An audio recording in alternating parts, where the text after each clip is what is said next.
High বন্ধুরা, আমার তো 22 তারিখে বার্থডে, তাই জন্য আমরা কেনাকাটি করতে যাচ্ছি। আমরা কি কি কিনবো, কোথায় যাব সেটা তোমাদেরকে দেখাবো, শেয়ার করবো। হ্যাঁ, তোমরা কিন্তু ফলো করবে।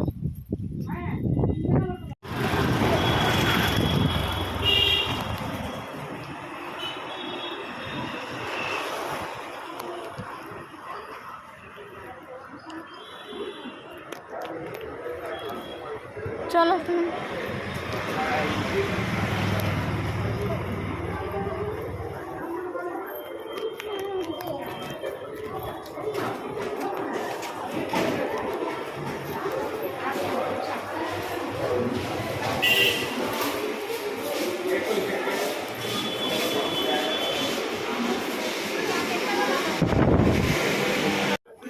আমরা চলে এসেছি ভিটুতে। এটা হচ্ছে ভিটু, আর ভিটু হচ্ছে তোমার চুচুড়া হরিণ মোড়ে।